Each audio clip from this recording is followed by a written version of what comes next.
안녕하세요, 다니쌤입니다. 제가 이제 축구를 좋아하는데요. 축구를 보면 이제 전반전하고 후반전이 있고 중간에 이제 하프타임이 있어요. 한 15분 정도 쉬죠. 그때 보면 선수들하고 감독들하고 모여서 전반전을 피드입하고 또 후반전을 어떻게 할지 결정하죠. 그 하프타임에 무엇을 어떻게 하냐에 따라서 후반전의 판도가 완전히 달라지거든요. 우리 인생 50대도 그 하프타임이라는 생각이 들어요. 그래서 이때 나머지 50년 100세 시대에 어떻게 준비를 할지 또 어떻게 가야 될 방향을 찾을지에 따라서 우리 인생의 삶의 질과 행복이 완전히 달라질 거라고 생각이 듭니다. 그래서 오늘은 그거에 대해서 여러분께 가이드해 주실 선생님을 모셨습니다. 최종엽 선생님이신데요. 50에 있는 노노라는 책을 이번에 내신 분이에요. 안녕하세요, 선생님. 네, 안녕하세요. 본인 소개 좀 부탁드리겠습니다. 네. 카이로스 경영연구소 최종엽인데요. 인문학 강의를 주로 하고, 그다음에 보통 사람들의 어떤 경력 개발이라든지, 뭐 필요에 따라서는 뭐 시간 관리라든지, 뭐 이런 쪽. 그다음에 최근에는 이제 면접 관련해서도 제가 조금씩 강의도 하고요. 그렇게 좀 지내고 있습니다. 반갑습니다. 네, 반갑습니다. 겸손하게 말씀해 주셨는데 굉장히 본받을 점이 많은 것 같아요. 이제 사전에 좀 말씀을 나눴는데 우리 직장인들한테도 진짜 모범이 되실 것 같아요. 왜냐하면 선생님도 40대 중반까지 직장 생활을 하셨잖아요. 네. 그리고 지금 실례는 나이가 이순이 넘으셨죠? 네. 근데 굉장히 오히려 20대, 30대보다 더 활발하게 활동을 해가시고 지금 제가 좀 더 부연 설명하자면 우리 최종엽 선생님은 이제 인문학 강사십니다. 그래서 대한민국 명강사 209호로도 지정이 되셨고요. 또 다양한 곳에 상도 많이 받으셨네요. 또 MBC, KBS, 또 CJB에서도 방송 강연을 하셨고 이거 외에도 책도 열 몇 권을 쓰셨죠?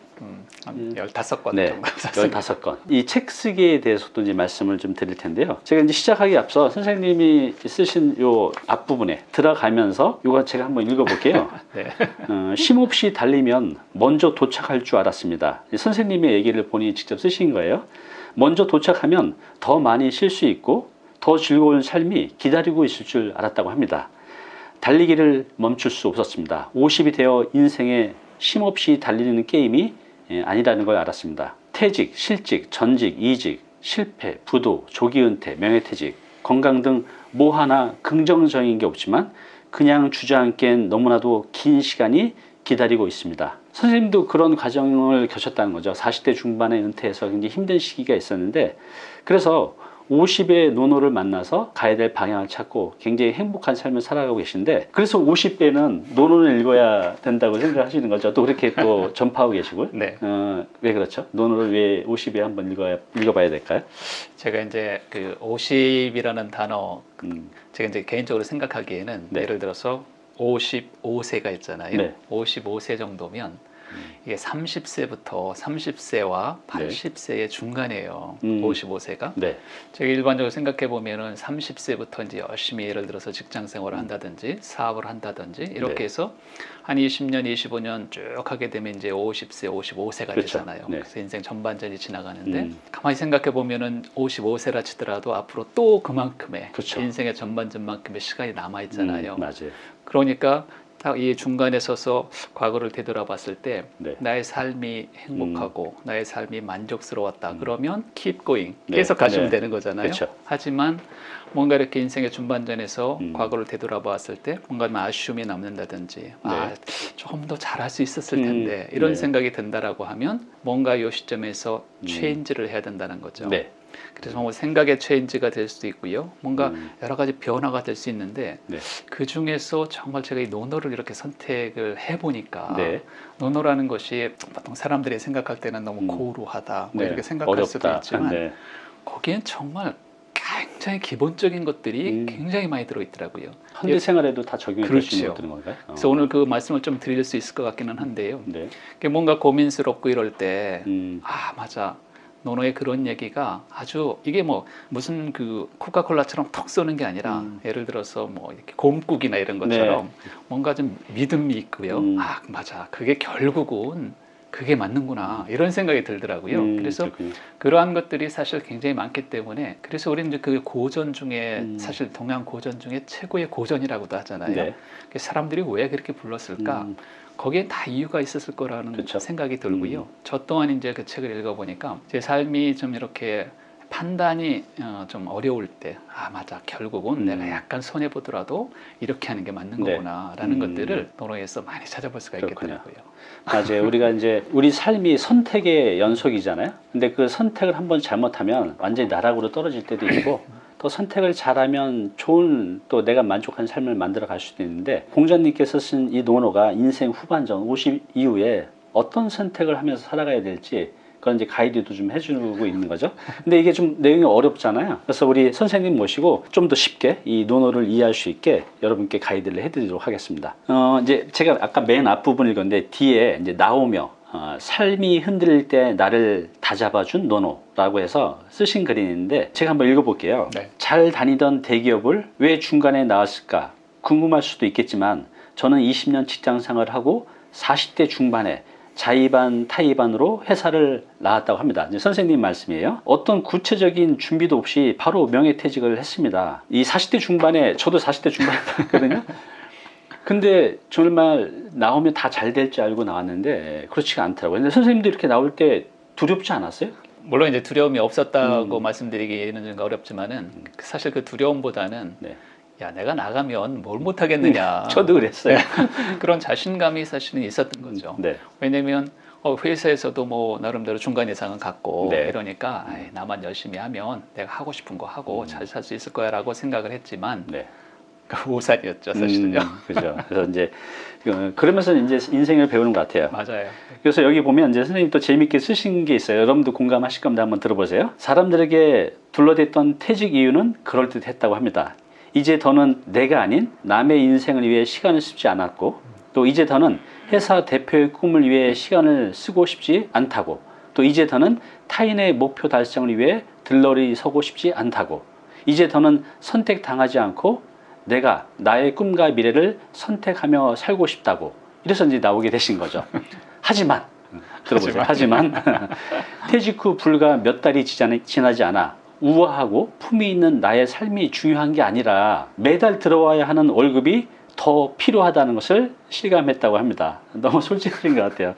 네, 사라진 월급 봉투의 힘과 매달 어김없이 들어오는 생활비를 보면서 긴장하기 시작했습니다. 퇴직 전보다 2배 이상의 돈이 매달 통장에서 빠져나가는 걸 목도했을 때 제 인생이 예상 없던 궁한 상태로 향하고 있다는 것을 깨달았습니다. 이게 이제 퇴직 후 한 불과 몇 달 뒤에 이제 경험을 하셨던 거잖아요. 퇴직 전에는 이런 걸 전혀 예상하지 못했을 거 아니에요. 퇴직 전에는 이제 그때 당시에 나올 때 그 약간의 그 이제 위로금도 받고 내려갔고 이 직장인이 갑자기 위로금이 조금 목돈을 주잖아요. 그런 어떤 안도감 이런 건 있었는데 그게 오래가지 못해요. 그렇죠. 뭐 1년 이상 버티질 못하는 거죠, 사실은요. 그러니까 너무 생각이 사실은 짧았고 내가 나와서 이렇게 좀 불안함을 빨리 느꼈던 것은 아주 내가 잘하는 게 없었다. 잘하는 게 없었다. 내가 예를 들어서 다른 사람의 주머니에서 돈을 내 주머니로 옮기는 게 얼마나 어렵습니까? 정말 어렵죠. 저는 그거를 정말 쉽게 봤던 거죠.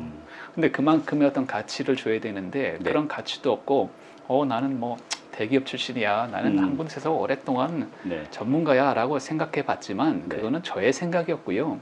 다른 사람들은 그렇게 생각을 안 해준다는 거잖아요. 그러니까 정말 그 아까 선생님 말씀하신 것처럼 이 계란을 깨고 이제 밖으로 이제 나오는 그런 시기가 아니었나 그렇게 생각이 들어요. 사실. 그래요. 그래서 오히려 저도 그런 경험을 했었는데 저뿐만 아니라 모든 직장인들이 이 바깥 세상을 너무 만만하게 봐요. 진짜 우리가 경험하지 못한 밀림 속인데 그 밀림 속에 뱀도 있고 독충도 있고 뭐 진흙탕도 있고 그런 걸 모르고 나온다는 거죠. 그래서 지금 방송 보시고 계신 직장인분들 준비를 철저히 하고 나오셔야 됩니다.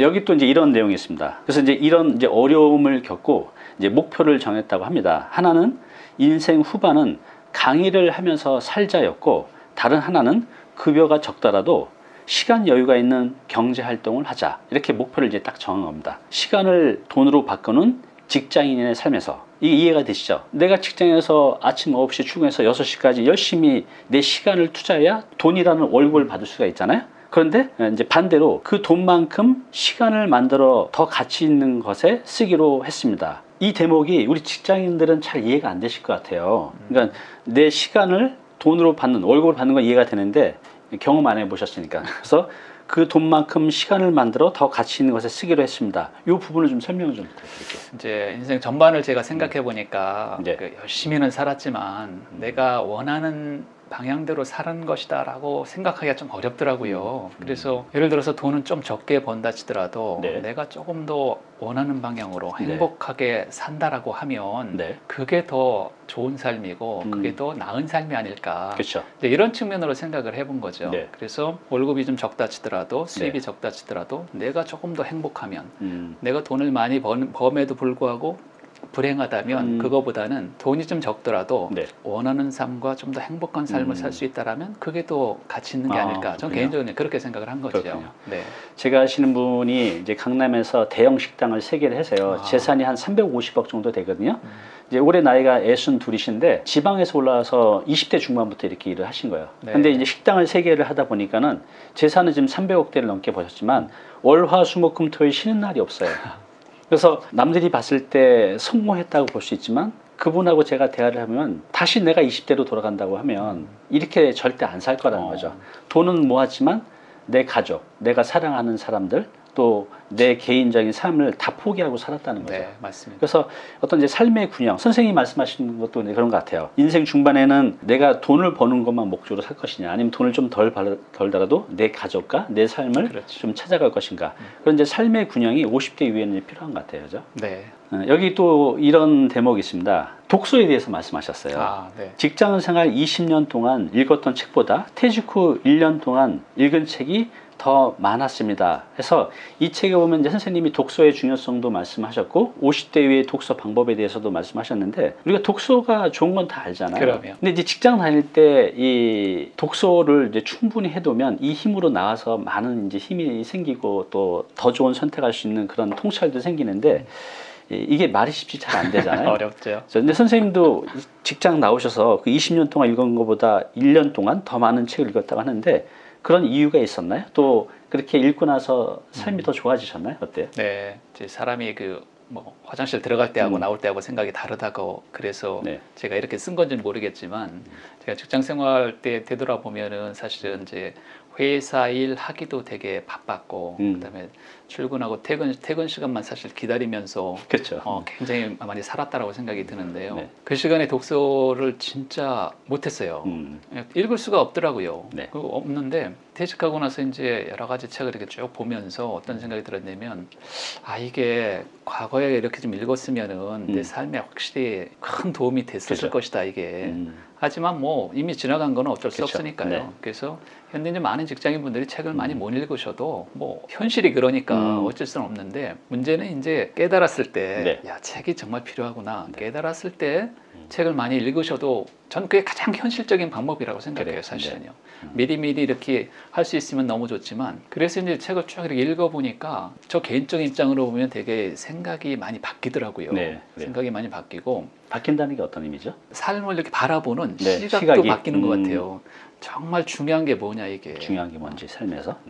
그래서 중요한 거를 정말 중요하게 생각할 수 있으면 이제 뭔가 삶이 체인지가 가능하잖아요. 근데 이게 그냥 남들이 얘기해서 야 좋은 거니까 바뀌어야 돼 이렇게 해서 바뀌잖아요. 그러면은 정말 얼마 안 가서 다시 리셋이 돼요. 그런데 책을 통해서 혹은 정말 이 사고를 통해서 이 생각을 통해서 심사숙고 이런 시간들을 통해서 그런 시간을 가져보니까 이제 뭔가 물론 지금도 완벽하지는 않지만 이제 바뀌는 것 같아요. 생각들이. 맞습니다. 저도 선생님 말씀하신 대로 제가 인생에서 가장 후회하는 것은 저도 40 전에는 책 한 권도 안 읽고 한 40대 초중반부터 읽기 시작했는데 책을 좀 더 일찍 못 만난 거 이게 제 인생에서 가장 큰 이제 후회입니다. 그래서 지금 독서하지 않는 직장인들 있다고 하면 시간 날 때 독서하지 마시고 시간을 내서 독서하시기 바랍니다. 맞습니다. 여기 이제 또 이런 말이 있습니다. 이제 선생님 얘기 계속 하는 거예요. 부록을 지나 지천명이 되었을 때 지천명이 50인가요? 네, 50세. 새로운 시도를 하나 했습니다. 점심시간에 사무실 근처 석촌호수를 산책하다가 우연히 천자문을 외우기 시작했다고 합니다. 단순한 이제 호기심으로 시작했지만 천자문이 의외로 재미있었다고 해요. 그래서 한 단계 더 나아가 노노라는 이제 책을 그때 접하게 되신 거예요. 지천명 때. 그래서 2년 정도 지났을 때 논어책을 한 권 출간하셨죠. 그러니까 일경으로 끝난 게 아니라 이건 이제 출력, 책으로 또 하나 이제 만들어내셨죠. 그 이후로 또 뭐 시간 관리, 경영 관리하면서 다양한 책을 만들어내셨는데, 근데 논어라는 게 굉장히 모르는 사람은 없지만 읽어본 사람도 거의 없을 것 같아요. 근데 선생님이 읽는 거로 끝나지 않고 실제로 논어 관련 책으로 또 출간했는데 그게 불과 2년 정도밖에 안 걸렸는데 어떻게 가능하죠? 가능합니다. 가능해요. 아까 이제 제 책에서 썼지만 네. 이제 사실 제가 이 논어를 접하게 된 것은 굉장히 우연찮게 접하게 된 거예요. 네. 그래서 점심시간에 이제 석촌호수를 이렇게 산보를 하면서 심심하길래 이제 천자문을 이렇게 써가지고 네. 8글자, 16글자 이렇게 써가지고 나가서 읽어보니까 저는 그 전까지 천자문에 대해서 잘 몰랐는데 이 천자로 구성된 정말 물론 이 중국에서 나온 책이긴 하지만 자연이라든지 그다음에 삶이라든지 아주 유명한 것이라든지 뭐 도덕이라든지 없는 게 없어요 거기에. 네. 그래갖고 그걸 쫙 읽어보면 이 8글자로 형성된 125개의 시더라고요. 제가 생각할 때. 8개 이렇게 나뉘는 네, 건가요? 8개로 나눠져요. 하늘, 천, 따지, 네. 천지, 현황, 우주, 홍황 이렇게 8글자예요. 8글자씩. 그 뜻이 있는 거예요? 그럼요. 저는 이게 한자 한자가 다른 건 줄 알았어요. 이제 알았네요. 다 뜻이 있는데 이게 이제 천자가 단 한 글자도 중복된 게 없어요. 그래요? 다른 글자에 불구하고 이거 뜻이 있는 거예요. 저도 한번 봐야겠네요. 네, 그러면 거기에서의 자연의 현상, 그 다음에 우리 삶에 어떻게 사는 게 바른 건지, 그 다음에 중국의 춘추전국 시대, 그 다음에 한나라 때 아주 유명했던 사람들의 어록, 네. 이 논어의 어록도 천자문에 여러 개가 나와요. 그래요? 실제로. 그래서 보니까 야 이거 너무 재밌다. 한 6개월 정도 하니까 네. 천자문을 이제 대충 알겠더라고요. 그래서 이제 서점에 가 보니까 그때의 논어책이 보였던 거고 논어를 그냥 사다가 한번 읽고 그냥 덮었으면 제 인생에 논어는 없었던 거죠 사실은요. 그런데 어떤 생각을 했냐면 야 이 논어 이 어구가 예를 들어서 하기 시습지 불영녀로 논어의 첫 번째 어구인데요. 이 어구가 배우고 때때로 익히면 기쁘지 아니한가 딱 요거잖아요. 요건데 이게 함의하는 의미가 나중에 생각해 보니까 너무 많아요. 그런데 이제 초창기에는 곧 딱 해석해 놓은 것밖에 안 보이잖아요. 그렇죠. 그래서 이제 제가 이 한 줄을 가지고 저녁 때 나가요. 나가서 산보를 하는데 한 5km 정도씩 이제 매일 걸었어요. 운동 삼아서. 이 한 어구를 가지고 나가서 하루는 이거를 외워요. 외우고 하기 시습지 불영도로. 그럼 또 잊어먹어요. 그럼 그 다음날 가서 또 외워요. 하기 시습. 그리고 써요. 그리고 나서 이제 과연 이것이 현대인들에게 무슨 의미냐 도대체 이게 라는 것을 계속 생각을 한번 해보는 거죠. 사색을 하셨군요. 사색을 한 이틀 3일 정도 사색을 하고 이제 드디어 이제 주말이 되면 이제 이 책상에서 글을 쓰는 거죠. 이 역구는 이렇게 풀면 너무 좋겠다. 그러시군요. 그래서 이제 2장, 3장 정도의 글을 쓰죠.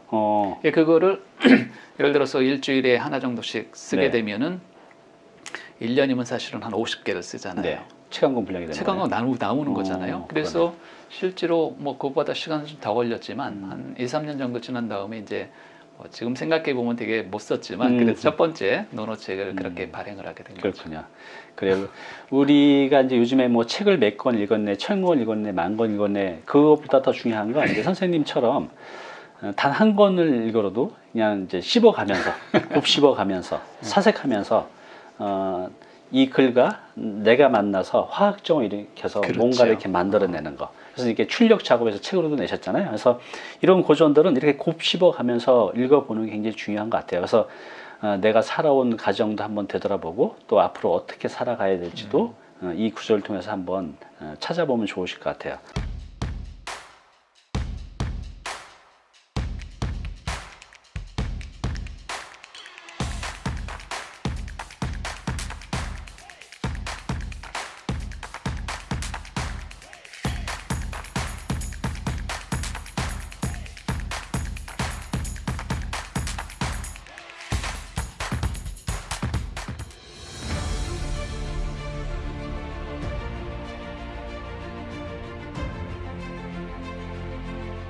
네, 오늘 정보 도움이 좀 되셨나요? 앞으로 이런 정보 계속 받아보실 분은요, 여기 구독 부탁드리고요. 그 다음에 오른쪽은 제가 추천하는 영상입니다. 꼭 한번 보시기 바랍니다.